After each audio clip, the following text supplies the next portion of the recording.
Okay, so let's talk about concentration. Is it difficult for you to stay focused on something?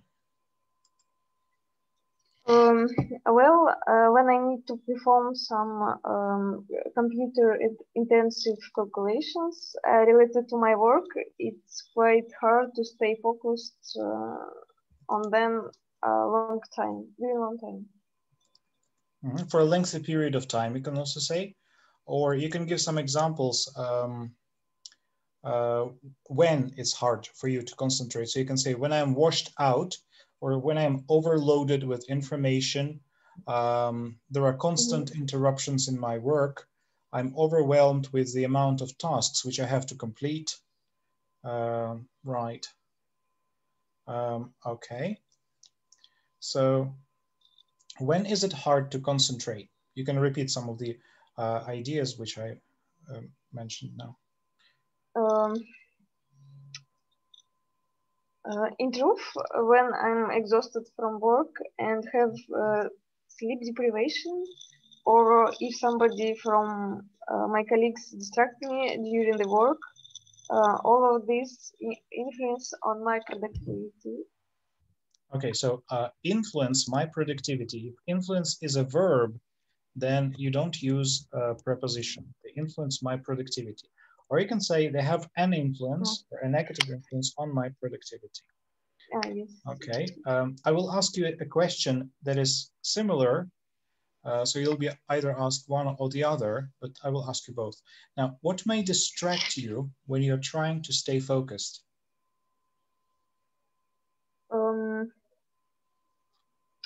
To be brutally honest, different errands from my supervisor, endless discussions with colleagues on non-work related topics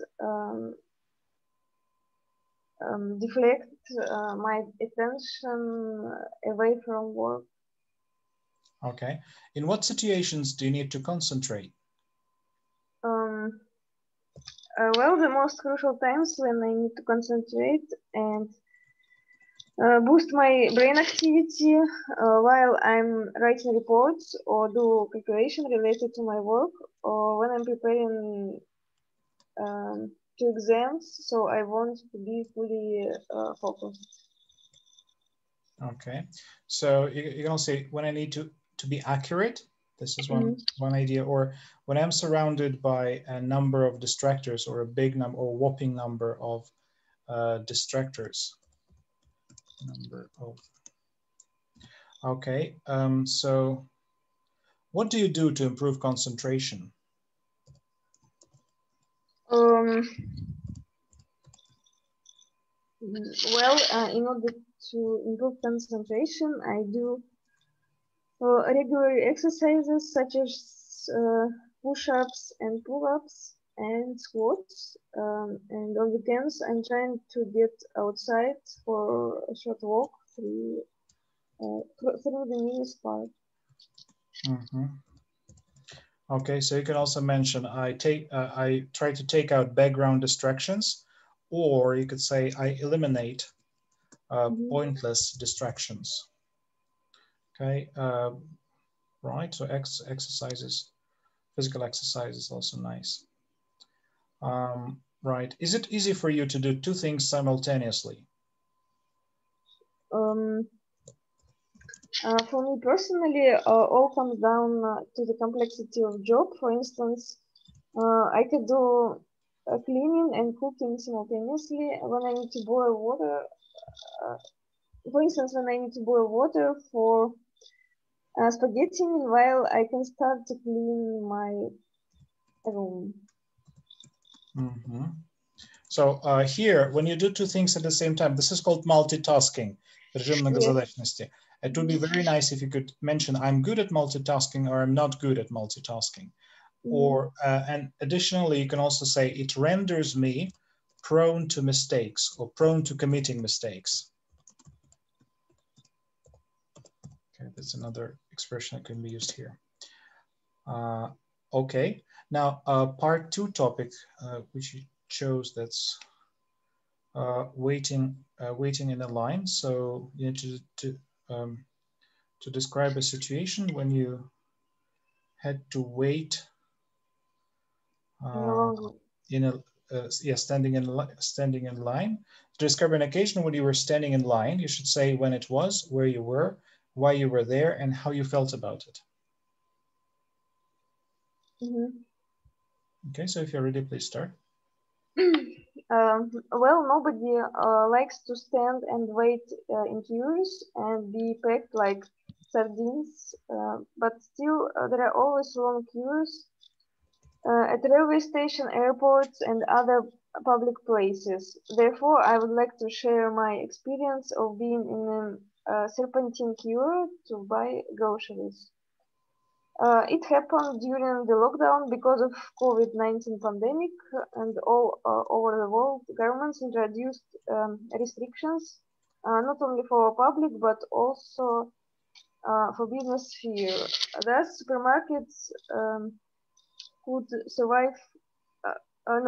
Thus supermarkets could serve only limited number of customers, and as a result, there used to be long queues of buyers at grocery stores.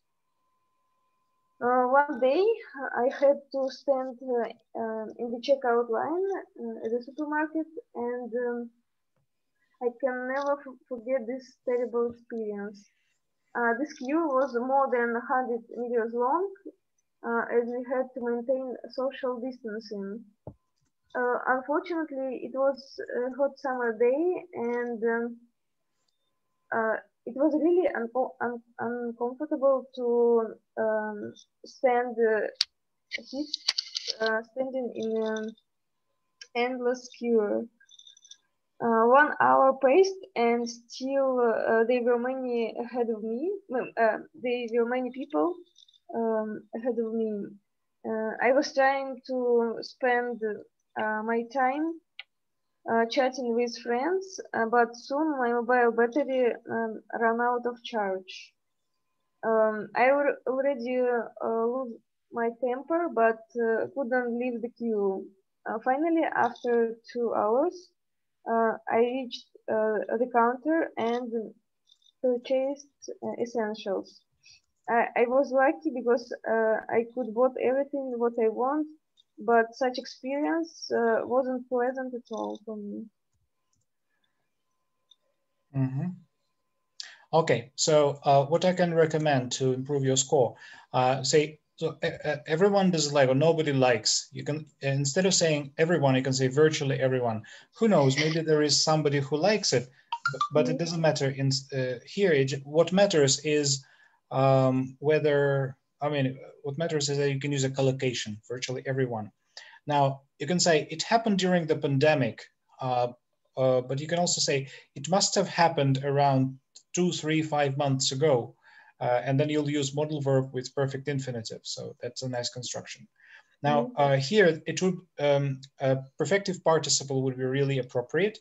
You could say, having finished my shopping, I saw that there was a long queue. Okay, and you can even use inversion here, and you can say, а я и не знала, что придется так долго стоять в очереди.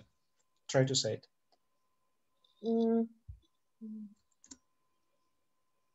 A little. Yes, little did I know that I would have to stay, or that I would have to queue for such a long time. Okay, now if you want to say that I reached the cash desk, or counter as you call it, after 2 hours, instead of this you can use an emphatic construction, and you can say it was after 2 hours that I reached the cash desk. Okay. Now, to improve your score, all these constructions actually, it must have happened blah, blah, blah ago. Having done something, I did something else. Little did I know, plus some surprising fact about your situation, and emphatic construction, they can be used in any speaking part too. Okay, so during your exam, try to use them all. You can also use what is called a clef sentence. Do you remember what a clef sentence is?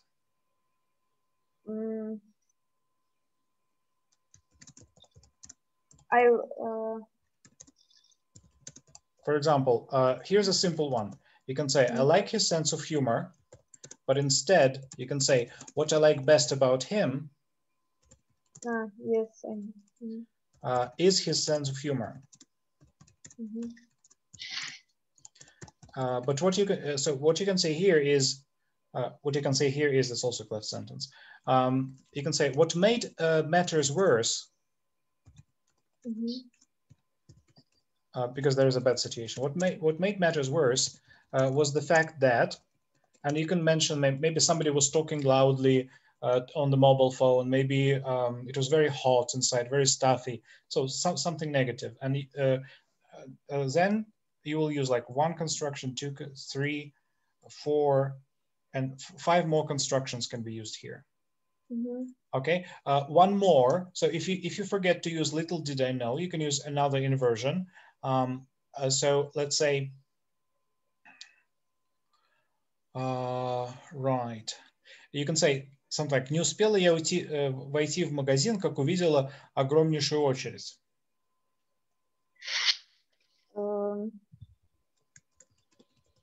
Hardly I could. No, it should be inversion. So hardly had I, well, maybe entered the shop when I saw an endless line, right? So this construction can also be used in almost any part 2 speaking topic. So you can say, yes, so how would you say in English? Не успели мы открыть окно, как птичка залетела. Hardly had I opened the window, a bird. When a bird.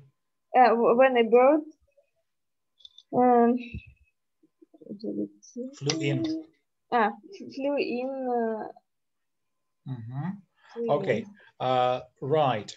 And then you can also say, как бы я ни старалась отвлечься, там разговариваю с друзьями, у меня ничего не получалось и было скучно. So, как бы я ни старалась отвлечься. No matter how hard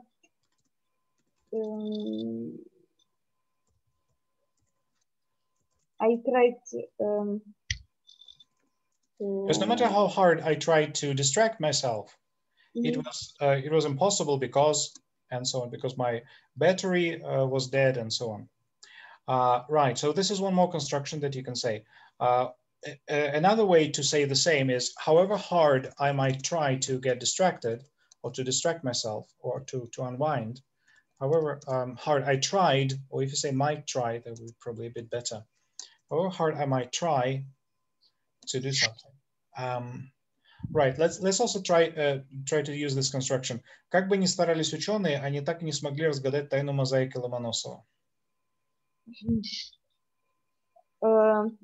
No matter how hard scientists try to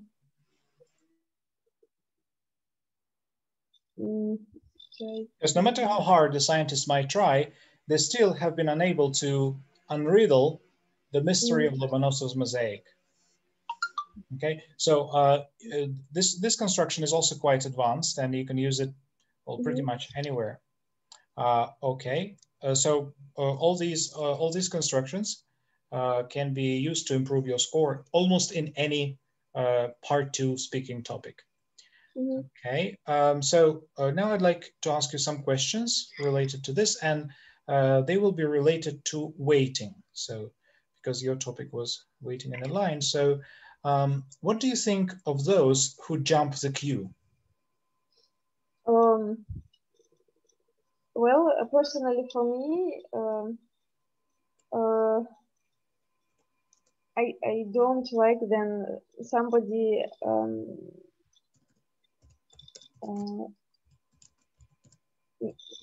interrupts your own space and wants to to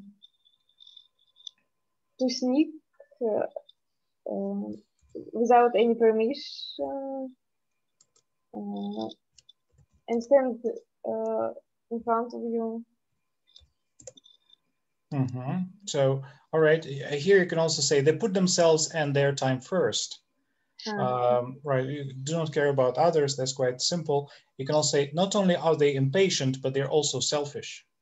Yes. Okay, but you need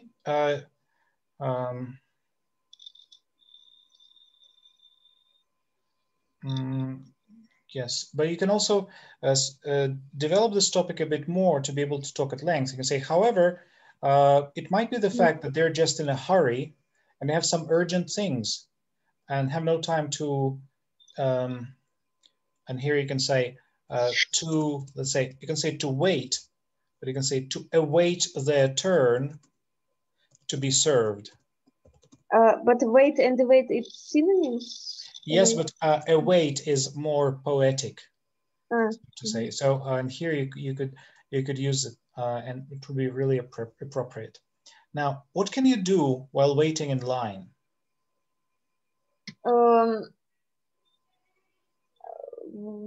Frankly speaking, when I have to wait in line, usually I try to do something useful, even maybe to check my emails or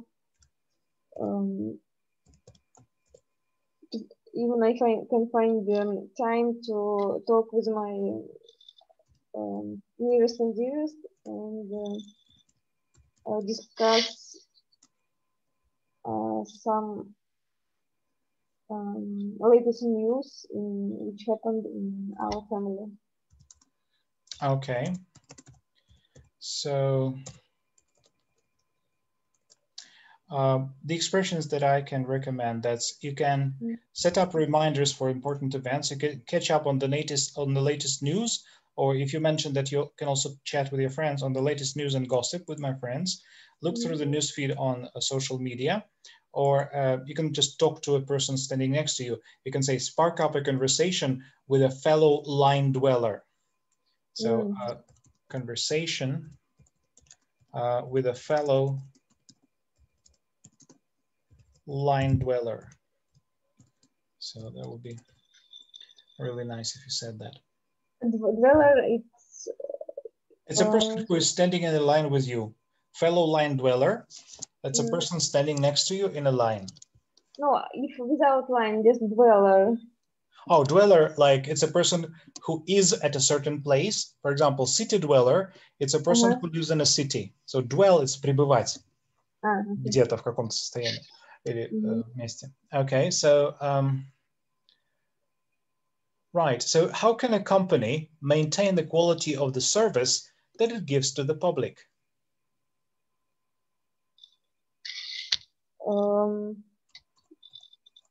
Well, I would say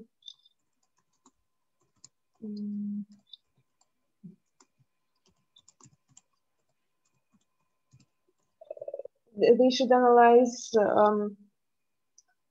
customers' demands and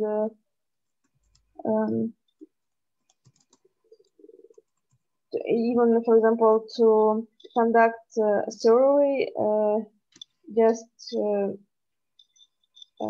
be able to find out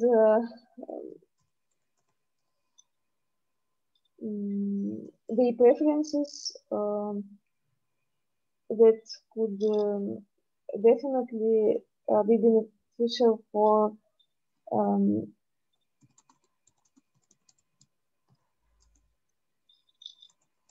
the company to develop new products according to people's expectations. So here are some other ideas. So the company can anticipate customer demands and expectations and align its service offering accordingly, or customize its service offering accordingly.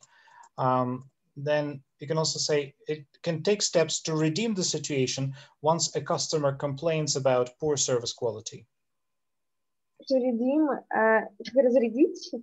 To redeem, буквально это искупить.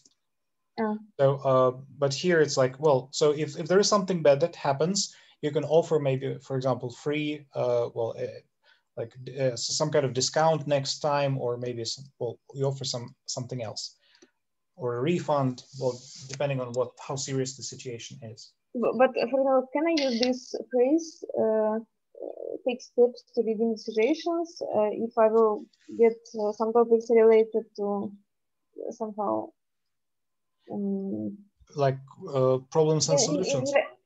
In writing, yes. In writing, you can use it if there is somebody is guilty. So if the government is guilty of something, you can say then, and it is high time the authorities took steps to redeem the situation. Mm-hmm. So then yes, you can say that. Okay. So why do people dislike waiting?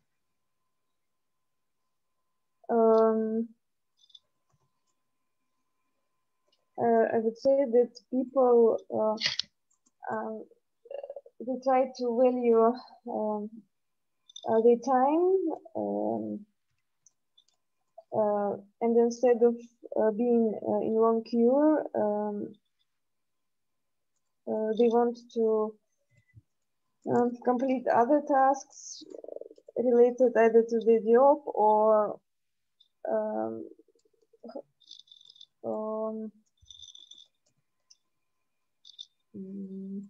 related to family issues,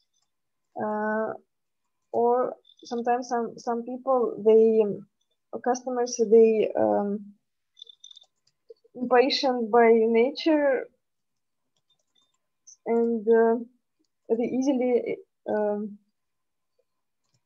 be irritated of long serpentine, of being in long serpentine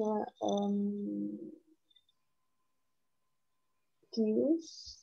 Okay. Right. So you can say there are more rewarding ways of using more productive and rewarding ways of using their time. And when they spend time in waiting in a queue, it's not only is it time consuming, but it's also irritating, probably because of the nagging sensation that life is slipping away, right?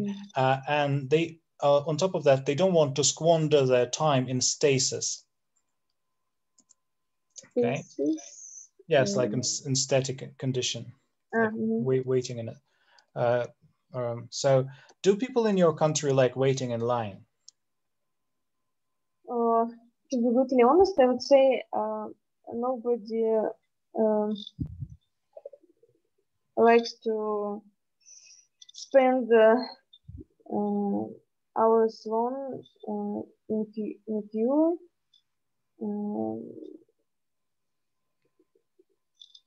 Since that time can be usually used for doing other things.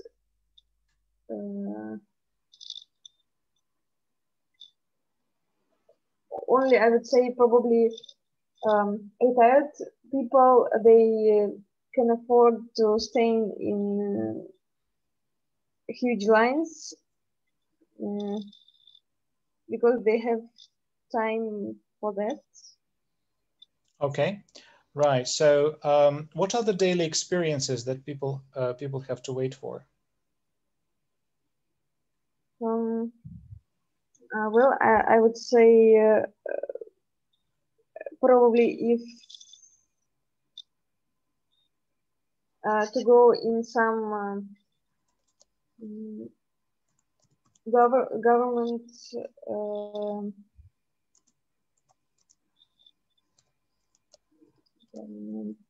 public places. Okay. Or other inside or go to healthcare establishments, there are still you can still find out long queues of people waiting. They